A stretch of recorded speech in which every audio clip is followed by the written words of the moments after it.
posso pensar essa questão como ver qual é a chance do número ser primo, né? Então, olhar aquele número e ver, dentre todos os que eu tenho, que são 60, quais são os primos, que seria a probabilidade daquele número ser primo, e aí fazer isso para cada um dos números na cartela, que vão ser 6. Ou então eu posso pensar isso a partir da ideia de eu tenho uma cartela, para montar uma cartela, o que eu preciso, né? Então, se diz aqui que um jogo ele precisa de 6 números, então eu poderia ver todas as cartelas que eu formo com 6 números e depois ver todas as cartelas que eu formo com 6 números em que todos são primos, né? Eu vou por essa estratégia justamente porque eu tô vendo que nas alternativas está tudo escrito com combinação e arranjo, então não adianta eu ficar fazendo um monte de conta aqui, que não vai me ajudar muito a chegar em cada uma das alternativas. Quer dizer, até ajuda, né? Mas às vezes é muito difícil a gente ir do número ou da operação que ficou de volta para a lógica ali que a gente está tendo. Tá, então primeiro vamos ver quem são os primos desse negócio. Para ver os primos, eu tenho que ver quem é que tem aqui exatamente 2 divisores, né? O 1 e ele mesmo.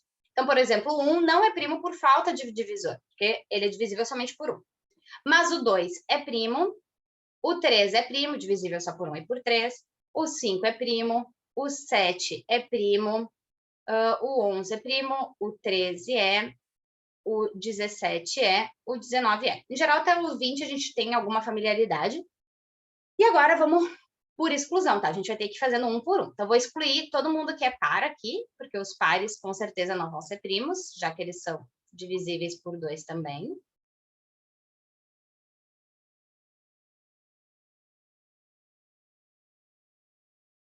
Vou também excluir essa galera que está aqui na coluna do 5, porque eles terminam em 5, então eles vão ser divisíveis por 5 também. Então, na tabuada do 5. E agora a gente vai ter que testar cada um com algumas lembranças, assim, né? Dá para ficar fazendo divisões, mas, por exemplo, o critério de divisibilidade por 3 pode ajudar, porque para a gente ver se um número é divisível por 3, a gente vai somar os algarismos e ver se dá um número divisível por 3. Então, quer dizer que aquele número é. Por exemplo, 51, se eu faço 5 mais 1, vai dar 6. Como 6 é divisível por 3, então quer dizer que o 51 também é. Então, ele não é um número primo. Bom, vamos lá. O 9, ele não é, porque está na tabuada do 3. O 21 está na tabuada do 3. O 23, ele é primo, sim. O 27 está na tabuada do 3. O 29 é primo. O 31 é primo. O 33 está na tabuada do 3. O 37 é primo.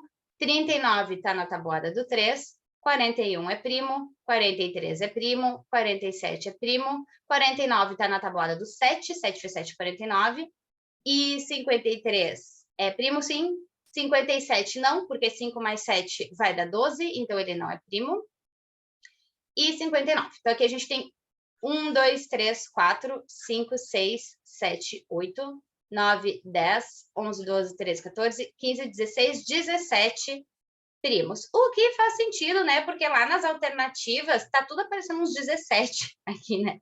Então, assim, se eu tivesse sem tempo, eu ia chutar que era 17, tá? Se eu não tivesse tempo de testar todos. Mas, enfim, são 17 primos. Aí, o que é a probabilidade aqui, né? Probabilidade, de uma forma bem simplista, é o que eu quero pelo que eu tenho, né? Então, eu vou olhar quais são os eventos que me interessam dentro de todo o meu espaço amostral. Então, o que eu quero que aconteça? Eu quero fazer uma cartela com 6 números e eles têm que ser todos primos. E o que eu tenho é todas as cartelas com 6 números. Então, para eu formar uma cartela, digamos que eu estou fazendo aqui uma cartela que é o 2, o 3, o 11, o 13, o 31 e o 23, tá? Se eu escolho esses números assim, ou então se na minha cartela é o 11, o 3, o 2, o 31, o 23 e o 13, faz diferença? Não faz, é a mesma cartela. Se eu estou sorteando, não faz diferença quem veio antes ou depois, o vencedor é o mesmo. Então, quer dizer que eu estou numa situação em que a ordem não importa, então não faz diferença como é que eu vou escolher esses números. Isso quer dizer que eu estou numa lógica de combinação, e eu já vou fazer uma ressalva sobre isso, tá? Só vou finalizar. Então, quer dizer que para descobrir as cartelas que eu vou ter primos, eu tenho uma combinação de 17, porque são os que eu tenho disponíveis, já que eu quero que sejam primos, 6 a 6, porque eu preciso escolher 6 para montar um jogo. Já no denominador, eu vou ter cartelas com 6 números, como eu tinha até o 60 disponível, então uma combinação de 60, 6 a 6, e a gente vai ficar com a letra A. Qual é a minha ressalva, tá, com essa questão? É que se a gente for pensar o que é a combinação, se a gente for fazer esse negócio, a gente ficaria com combinação de n, p a p, ela é n fatorial sobre n menos p fatorial sobre p fatorial. Então, aqui seria 17 fatorial sobre 17 menos 6 fatorial sobre 6 fatorial. E no denominador eu ficaria com 60 fatorial sobre 60 menos 6 fatorial sobre 6 fatorial. E aí eu simplificaria isso, poderia seguir fazendo, né, essa multiplicação, essa divisão aqui, ia ficar com 17 fatorial sobre 11 fatorial sobre 60 fatorial sobre 54 fatorial. Inclusive, se eu seguisse por aqui, eu teria uma outra lógica de analisar esse problema, que é aquela primeira que eu falei. O que é aquele 17 fatorial ali, né? Aquilo ali é um 17 vezes 16, vezes 15, vezes 14, vezes 13, vezes 12, vezes 11 fatorial, sobre 11 fatorial. Eu abri até o 11 fatorial, justamente para poder cortar esse 11 com esse 11.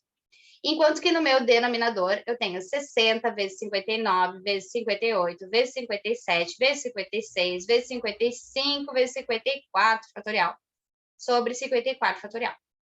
E aí eu vou poder cortar esse aqui com esse. O que sobrou disso daqui? Me sobrou um 17 vezes 16, vezes 15, vezes 14, vezes 13, vezes 12, sobre um 60 vezes 59, vezes 58, vezes 57, vezes 56, vezes 55. Que é justamente aquela lógica que eu falei no início aqui do vídeo, dizendo que eu poderia também olhar esse problema como qual é a chance do número sozinho ser primo. Então, aqui a chance do primeiro número ser primo é 17 sobre 60, porque eu tinha 17 primos dentre 60 números. A chance do segundo número ser primo é 16 sobre 59, porque um eu já usei, né? Então não tem como eu sortear o mesmo número mais de uma vez. E aí o próximo seria 15 sobre 58, 14 sobre 57, 13 sobre 56 e 12 sobre 55. Tá aqui o meu primeiro, segundo, terceiro, quarto, quinto, sexto número, né? Aqui não em termos de ordem, mas aqui estão todos eles. E isso aqui tudo deu uma multiplicação, porque para que sejam todos primos, o primeiro tem que ser primo, e o segundo tem que ser primo, e o terceiro tem que ser primo. Então, pelo princípio multiplicativo, eu ficaria com uma multiplicação disso tudo mesmo. E é por isso que eu acho que fazer por essa lógica esse exercício ia ser meio difícil, porque a gente ia chegar nisso aqui e teria que voltar para a ideia de combinação. Mas, além disso, tá, tem uma outra questão que é problemática aqui, ao meu ver, que é, se a gente olha essa combinação aberta, como eu fiz aqui, isso aqui que a gente ficou, isso aqui, é exatamente um arranjo de 17, 6 a 6. Porque a diferença entre o arranjo e a combinação, claro, tem uma diferença conceitual, né, que importa a ordem e tal, mas em termos de fórmula, é esse P fatorial a mais aqui na combinação. Então, ele foi cortado justamente, né, o 6 e o 6 fatorial que foram cortados. Então, eu fiquei com um arranjo de 17 sobre 17, 6 a 6, e aqui um arranjo de 60, 6 a 6. Ou seja, a letra D, em termos numéricos, é exatamente igual à letra A. Então, a gente tem aqui uma questão que, se a gente fosse pelo numérico, a gente teria duas respostas possíveis. E aí, a meu ver, ela tem sim duas respostas possíveis, porque probabilidade de análise combinatória, a gente consegue interpretar as questões de diferentes formas. Então, o que a questão se baseou, acredito eu, que a banca da URGS focou nessa parte, porque essa questão não foi anulada. É justamente a ideia de que isso aqui tinha que ser uma combinação, porque para formar uma cartela não importa a ordem dos elementos, ok? Mas eu queria fazer essa ressalva de que, em termos numéricos, sim, tem duas alternativas com a mesma resposta. E uma outra coisa é, eu sempre acho que análise combinatória e probabilidade, a gente tem que focar em saber como analisar o problema, né? Então, essa estratégia aqui, que é a estratégia de fazer risquinhos, que eu sempre digo, que é faz um risquinho para cada casa que a gente quer olhar e ver quais são as probabilidades ou quais são as maneiras de fazer, enfim. Para mim, isso é a lógica do pensamento combinatório. E é sempre isso aqui que eu vou focar. Porém, a URGS mostrou com essa questão que ela faz esse movimento, assim como o Enem já fez, né, continua fazendo, de, às vezes, querer saber se a pessoa consegue identificar o que é combinação e arranjo. Então, não dá para a gente esquecer completamente as fórmulas, tá? Sigam pensando sempre na lógica, mas as fórmulas deixem assim guardadinha num cantinho, porque pode ser que elas sejam necessárias, sim.